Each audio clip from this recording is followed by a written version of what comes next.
Hello and welcome to What's On at Cineworld, where we take you through what's on at Cineworld Cinemas. Here's what's coming up on today's show. We react to the Marvel Phase 4 trailer and all of the release dates and the potential tease of the Fantastic Four. And we look at what you can book tickets for at your local Cineworld, including Peter Rabbit 2 Spiral from the Book of Saw, The Unholy, Godzilla vs. Kong, and Mortal Kombat. But first off, let's talk about this Marvel Phase 4 trailer that was released a couple of weeks ago. We want us to talk about it now, though, because A, it's very, very exciting, but also B, the whole, point of the trailer and sort of epicness of the trailer was all about being together and in the cinema again and that shared experience. And it just feels so wonderfully timely because Cineworld cinemas are open again. We can all get back inside. We can go see these things, that shared experience on the big screen and everything. And yeah, I've been excited for cinemas to reopen. Really, really excited because of course I have. And then this trailer was like the thing that tipped me over the edge into being like, oh yeah, I really cannot wait to get back into cinemas and see these movies. Yeah, exactly. And Disney's been pushing back. Like Black Widow was meant to come out ages ago, obviously, and Disney kept pushing it back because they wanted it to be released at the time when people were actually going to go to the cinema, so you could see the film as God, aka Stan Lee, intended it to be seen on a big screen with lots of people around you. And I feel like this I think nothing really has defined cinema for a lot of people more than the MCU for the last 10 years. I think it really has been the hook that has kept people going back into the cinema. There has been obviously a lot of brilliant, amazing films made in the last 10 years, but I think Marvel has spoken to such a vast audience in all these different walks of life. I remember going to see the original Black Panther film and seeing people bringing their grandma in to see it and stuff like that. It has caused quite a cultural change with cinema and also created the first ever kind of film series with this of disparate characters with an ongoing story that has enraptured people. We've just had the big wrap up for that. And now we're at the brink of something brand new. And I'm really excited. Yeah, it was almost like, I don't want to say that fate was on their side, because I think there was, after Endgame, there was this sort of I think I'm kind of done with Marvel movies, actually. I think I'm pretty much done with this. But they've had a year off now, actually more than a year off from a Marvel movie being on the cinema screen. And so Black Widow now on July 9th is starting to feel that's now a key date, because we've got 4 MCU movies out this year. We've got Black Widow on July 9th, Shang-Chi on September 3rd, The Eternals on November 5th, and Spider-Man on December 17th. Those 4 there, in particular Black Widow and Spider-Man, I'm super excited for, but Shang-Chi is very, very different. And The Eternals is one that's we've seen so little of. This was actually our first look into what The Eternals movie looks like. Yeah, and this is the thing. I think what's so exciting about this phase of Marvel is I think we kind of got used to the idea that Doctor Strange is a mainline Marvel character and he's really weird. And now we're in and Guardians of the Galaxy are they're such a deep cut, generally speaking. They were basically nobodies in Marvel comics history until that film came out, and now they're obviously a massive franchise within Marvel. And this is kind of the potential for this same thing to be happening with Shang-Chi and with the Eternals and these more niche and lesser known storylines that Marvel has had over the years, and to turn them into something huge. Eternals has just had a full reboot in the comics with Kieran Gillen helming it, who did the Young Avengers. He's an incredible writer. So Marvel is putting obviously a lot of stock in these characters. So these films are really going to set the tone of not just what the cinematic MCU experiences, but what the next 10 years of Marvel is going to be. What's pushed. You saw that exact same thing with the original MCU because of all the obviously licensing issues around the X-Men and stuff like that. Marvel shifted gear and went to these other characters that actually people have grown tired of, and elevated Captain America and Thor once again, and Iron Man back to these really prominent roles within their roster, and created these amazing stories. Jason Aaron's Thor run in the comics is one of the best comics runs I've ever read, and I would never have read Thor had Thor not been in the film. So I think you want to be in on the ground floor of where comics is going, this is where you want to be. And if you want to be kind of getting into the kind of nitty gritty of some of the characters that we've seen before, like Shang-Chi and the Ten Rings, This is the proper Mandarin that we're talking about, not Yeah. Terry Slattery. Like this, we are fully on, like, the kind of trail of some of the more interesting, darker, weirder Marvel stuff. The Eternals is just going to be mind bending. They're eternal. They don't die. They also, like, in the comics, like, created Thanos. They created Thanos. So there's a lot of stuff to tie back into it, but it's just going to be this really interesting feeling out process. Which are you most excited for, Luke, out of Phase 4? It's I think like Doctor Strange in the Multiverse of Madness is one that really jumped out to me because I'm kind of like starting to really get into the Doctor Strange character now, and Scarlet Witch is going to be a presence in there. We've also got Doctor Strange in the Spider-Man movie as well, which we think is probably going to have a lot of multiverse stuff in there, with the rumors of Andrew Garfield and Tobey Maguire being part of the movie. But multiple titles as well, in the way they were teasing it on Instagram. They've really set up this idea that it could be anything. Yeah. Exactly. Yeah. I love the idea of the Marvels as well, of, introducing a Captain Marvel, obviously, but you've also got possibly Miss Marvel coming into there as well. Can't wait to see what they're going to do with Black Panther, Wakanda Forever. That's, there's some real intrigue in there. And I have got such a soft spot for the Ant-Man and the Wasp series. And I love Paul Rudd and Evangeline Lilly so much that I think that is one that I'm really like, it actually frustrates me that I've got to wait until 2023 to see that movie. I mean, it's going to be here before I know it, but there is also part of me that's just like, yeah, but just give us to us now. Like, I just want to see it now. Yeah, I think Ant-Man and the Wasp is going to be really what's it called, Quantumania. Yeah, and I think that's what's going to be interesting about that one, is because Ant-Man has become such a bigger player in the MCU since Endgame. The Ant-Man films were mostly kind of knockabout fun, and they felt like a much smaller scale of everything. Like, everything else in Marvel was exploding outwards. Of, like, the Captain America film at the time when Ant-Man came out was, everyone's a Hydra agent, everything is a lie, everything blah blah. And Ant-Man was just like, well, it's another Ant-Man guy that I'm fighting. And, it was very much like a kind of comedy spin on the early Marvel films, and I wonder what this one will do to kind of advance that, now that Ant-Man has also been involved in some of these world-ending threats now, and have been a very crucial part of that storyline. So the advancement here will be really interesting, as long as they can keep that really fun knockabout tone to it. Question I had for you is, the end bit of this trailer thing, right, is a number 4. And it's not just number 4, Luke. It's not just a number 4. Sorry, exactly. It is the number 4. It is the 4. It is that 4, isn't it? It is the 4 in a circle. And you would think, okay. And Kevin Feige has said Fantastic Four is coming. We're going to be bringing Marvel's first family into this world. Or, because I have seen some of the people, are we getting ahead of ourselves? And this is just Marvel being like, yeah, it's Phase 4. It's just, that is what our logo for Phase 4 is. We never said anything about the Fantastic Four. So, is it the Phase 4 logo, or is it a Fantastic Four logo? Dude, it's a Fantastic Four logo. Come off it. Like, one, it's the perfect place to put the Fantastic Four, and you've just got the license to them. It's Phase 4. It's built. It is named and built for them to turn up. Plus, you've also got, there are 2 dates in Marvel's Phase 4 calendar that are unclaimed so far. So this trailer did a very good job of, like, laying out the groundwork up until May 2023.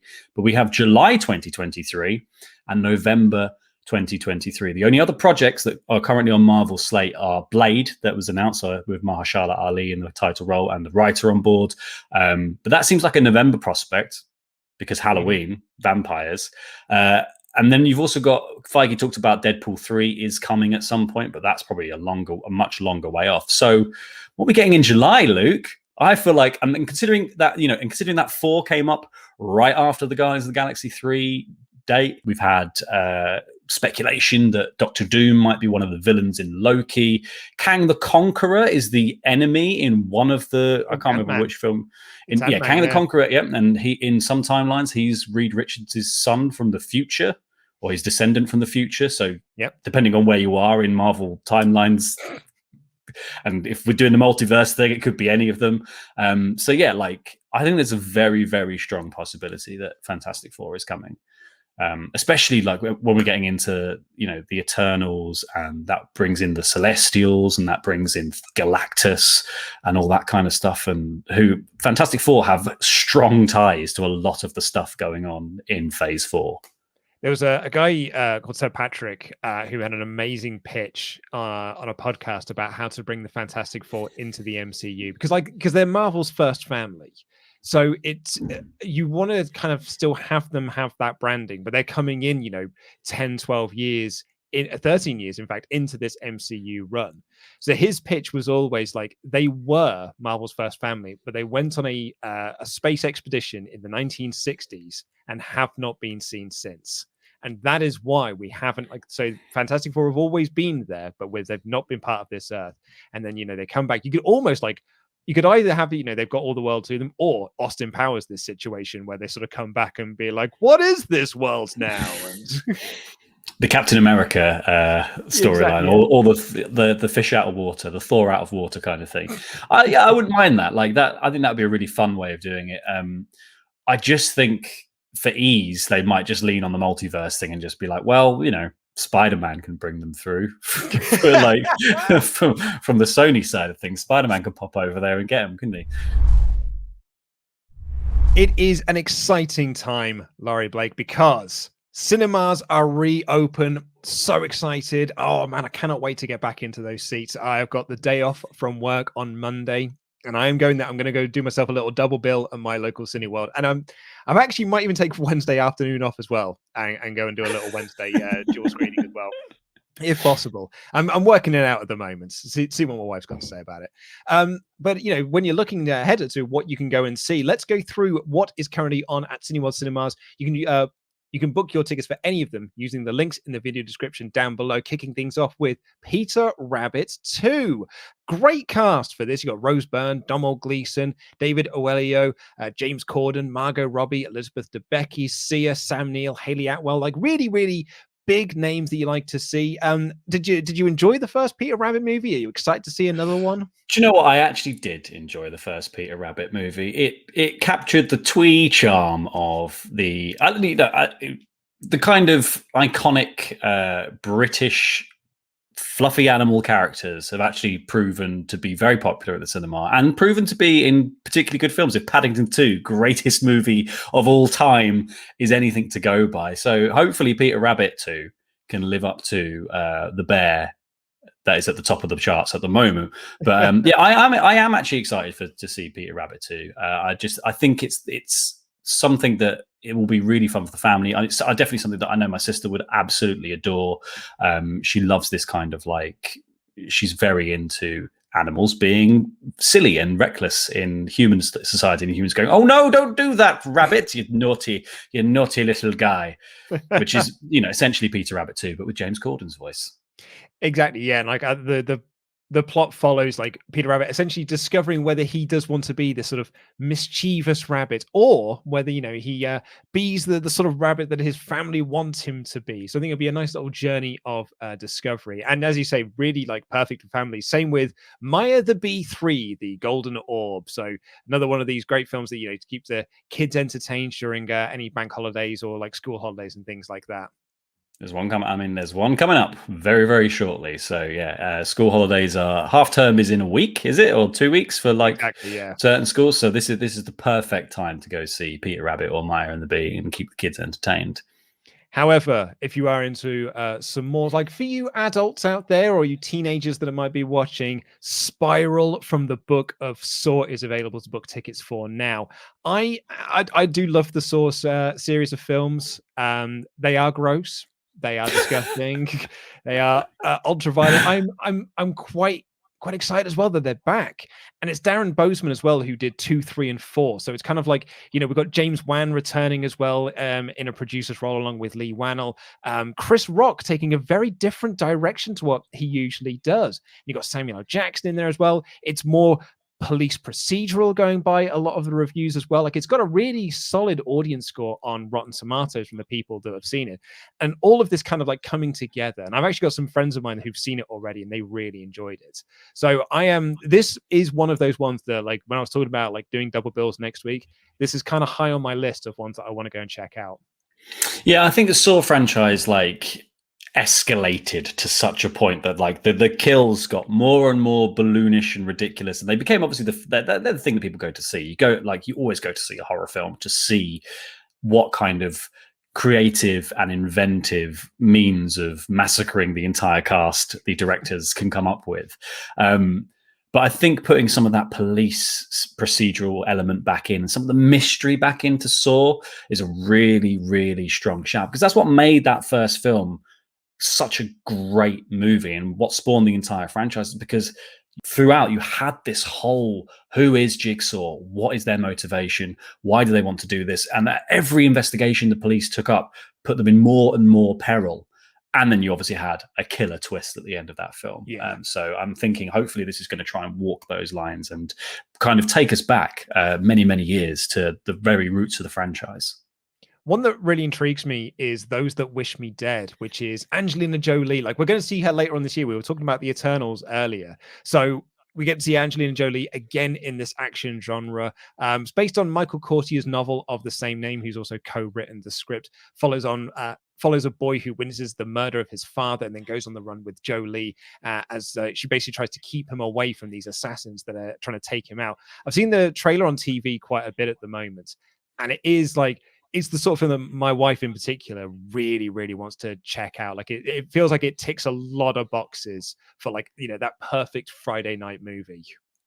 Yeah, and I just, it's got a lot of very interesting and unique elements to it. Like Jolie she's a member of the Fire Watch in the forests, and like obviously that is such a kind of all-encompassing environmental disaster that we've all sort of witnessed firsthand the last couple of years. So it's very current and very like interesting. I hope they kind of deal with that in the film. It looks like they've kind of, there's a lot of motivations behind Jolie's character with regards to that. And then, yeah, you've got this kind of like smaller scale story happening in this vast wilderness that is out of control. And yeah, it's amazing to see Jolie returning to this kind of action role. Like there's a point in the trailer where she's dressed in her sort of like tan jacket with the fluff, and it's like, oh, she looks like Lara Croft again, doesn't she? She looks like Lara Croft again. I'm excited. Yeah, I think this looks really, really fun. Like it gave me like, if you ever play the game Firewatch, like very early in the trailer when she's like talking on the walkie-talkie to someone miles away, and like there's all these kind of relationships that happen over like vast distances. It gave me real vibes of that. But that game is doesn't then just burn the whole forest down, which this definitely does. So if you wanted a bit more action in that game and it kind of escalate, this is the movie for you. Another horror entry for us, The Unholy. This looks scary as all get out, and I am super intrigued by this. I mean, as you could probably might have told from some of the conversations we've had on this show previously, I do love a horror movie. It is kind of my genre, and and again, this is something that my wife would want to go and see this movie, but also not want to go see this movie in the cinema because she's a yelper. She does scream out loud, and then and you get that moment when and I love that shared experience within the cinema of when someone does get that big woo moment, because you get that sort of ripple of giggles as well of just how the movie got you. And this one looks, oh, this looks really, really cool. It's about a hearing impaired girl who is visited by the Virgin Mary, and suddenly she can hear, speak, and heal the sick. But is she really the Virgin Mary? Is it something more sinister at work? The trailer for this looks absolutely awesome. To go back to your point about the shared experience in the cinema, yeah, that's the thing, is that laugh is the kind of, it's one, you got by the movie, but also, oh, thank God someone else is also absolutely terrified. I'm not the only one. Not everyone is just sitting there being like, oh, rubbish. And this exactly looks like the sort of film that is going to produce many a yelp across the board. That Marvel trailer we were talking about earlier had that moment where, it's the Captain America when he picks up the hammer and is like, Avengers assembled, the on your left moment from Endgame.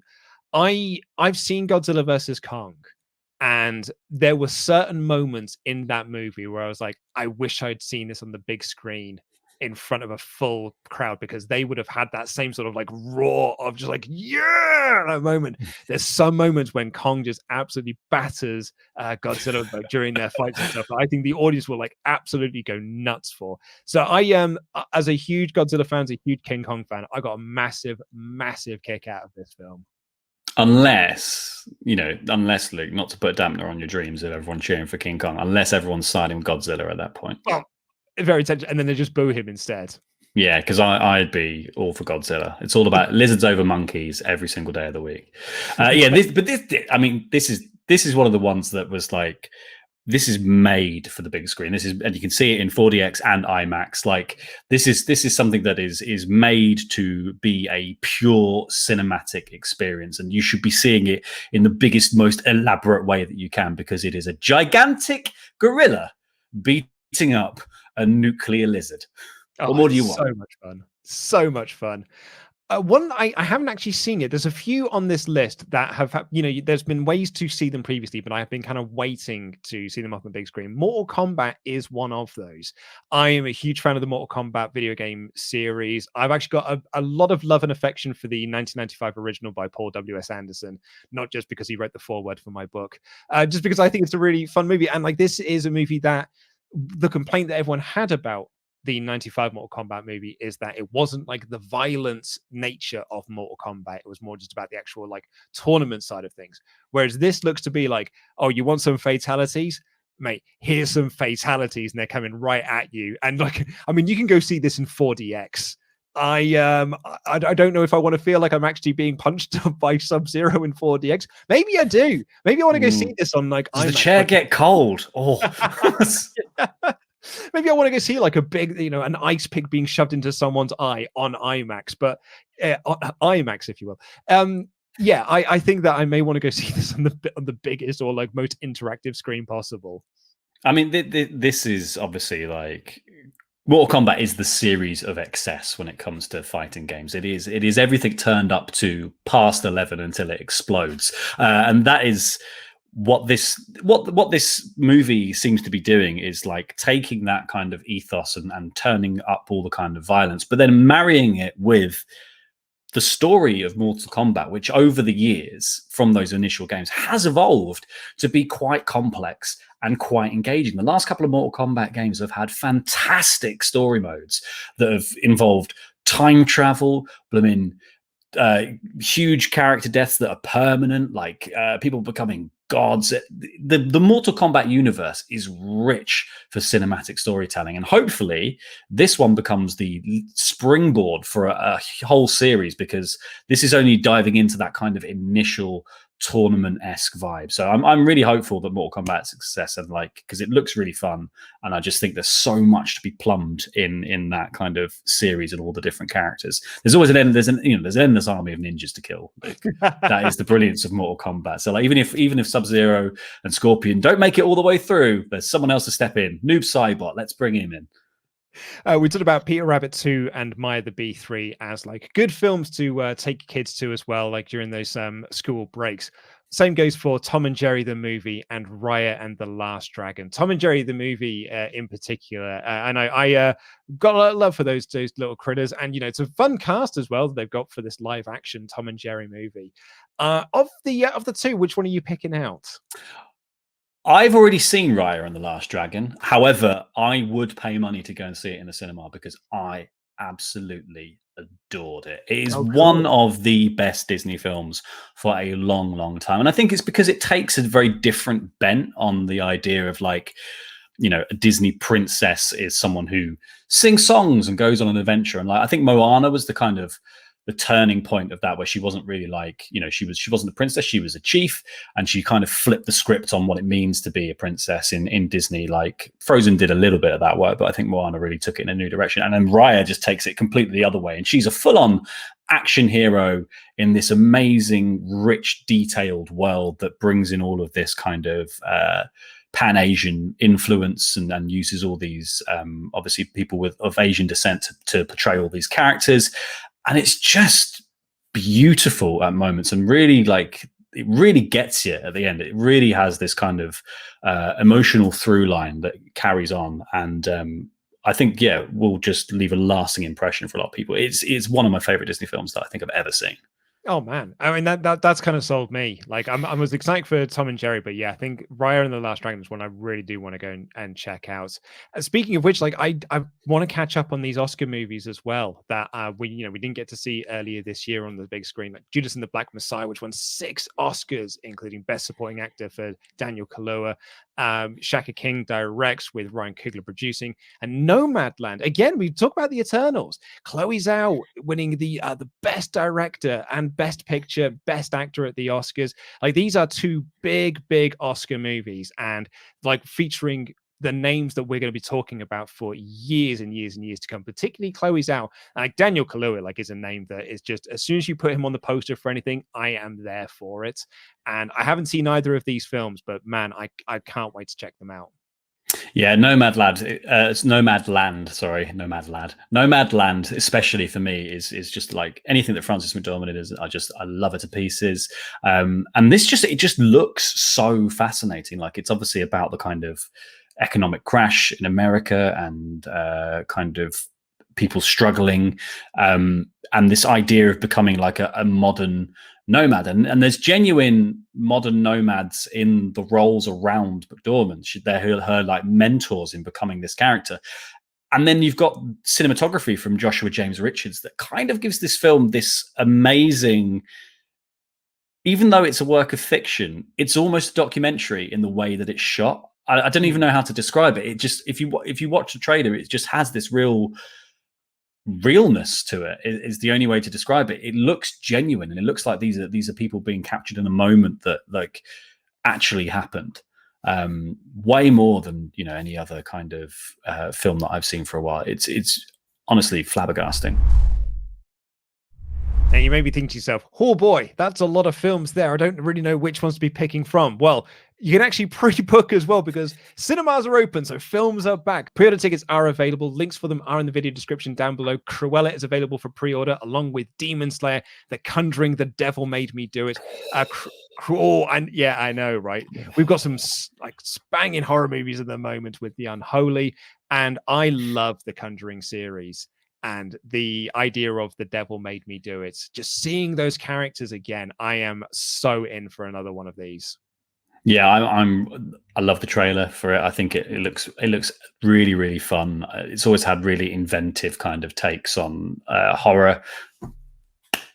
One of the best moments of all time. And yeah, there's just, I think there's just a lot to really enjoy with this. And then Cruella, I think, is a really interesting new take on a live action Disney franchise, to see the kind of, how did this character who walked onto screens in the original 101 Dalmatians fully formed?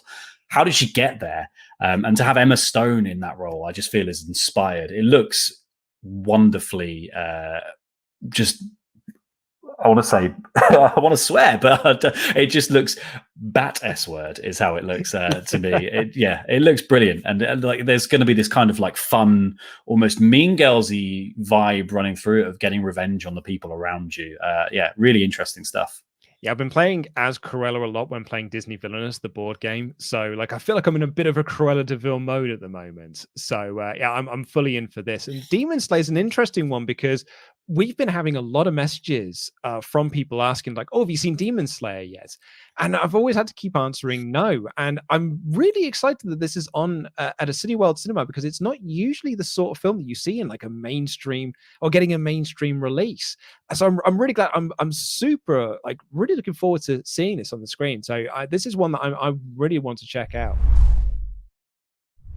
And now is the time to be getting on board with that sort of thing, because Cineworld Unlimited cards are available. Like, I feel like now is the right time to be getting, if you haven't got one already, then now is the time to be getting a Cineworld Unlimited card. You can get them from just $9.99 at select Cineworld cinemas as well across the country. And with that ticket, with your Cineworld Unlimited card, you also get into the unlimited screening. And we've got like loads of them already confirmed. Frankie, The Conjuring, The Devil Made Me Do It, which we're just talking about then, Dreamforce, Supernova, Another Sound, and one that really, really intrigues me is Nobody. There's Bob Odenkirk, like almost That's Taken.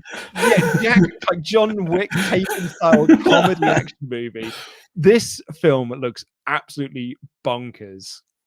I absolutely adore Bob Odenkirk. I think he's so funny, and yeah, to put him in that role, I just think is completely an inspired choice, and I really like. I think it's also with far enough down the line of like people kind of getting their go at a Taken movie, like the kind of 40 to 50-year-old actors being like, okay, now I've been quite a serious actor, now it's my turn to do a Taken movie. It's time for the people who have been like in slightly serious TV shows as the comedy foil to do a comedy take on the Taken film. It is the perfect time. And yeah, nobody looks like it might be that Taken and just done pitch perfect. So yeah, there is a lot to be checking out. I mean, there's a lot. We've just talked about a lot. What's your pick for this week of the films that you really want to see? Oh, let me have a quick look. Let me have a little gander. So I think Nomadland, I really, really want to see, but I just think on the big screen of all of the movies, the one that I would pick, it's Mortal Kombat. Yeah. I think I really want to see Mortal Kombat, and I probably will go and see Mortal Kombat. For me, it's a tie between like, I won't say Mortal Kombat because you've already picked that, but I'm going to go with Those Who Wish Me Dead or Spiral to Book of Saw. Like, I think those are the two that I'm really, really intrigued by. So yeah, so I cannot wait to check those out. Thank you so much for checking out this week's edition of What's On at Cineworld Cinemas. You can book tickets for any of the films that we have talked about in the video description down below. Make sure you get yourselves an unlimited card as well. Let us know what you thought of the films that you checked out at Cineworld Cinemas. Get in touch with us on the old social media channels. But to play us out here, and you can click the link and watch the full version of this, we're all excited to be back in the cinemas. We're all excited for that shared experience, the smell of the popcorn, the dimming of the lights. But rather than just hear it from us, why not hear it from the people that make these movies? Names like Denzel Washington, Chadwick Boseman, British cornerstone, Emma Thompson, and Simon Pegg. Here's a little teaser for you. Make sure you click the video at the end of this to check out the full version. I've been Luke Owen. This has been Laurie Blake, and that is What's On at Cineworld. I love going to the cinema. I love it. I love going to the movies. I love everything about it. Movie theaters are like a church to me. They're holy ground. I adore them. It takes you back to your childhood in a way. That's just that thing of getting into a dark room and the lights go down and the screen illuminates and it's just magic.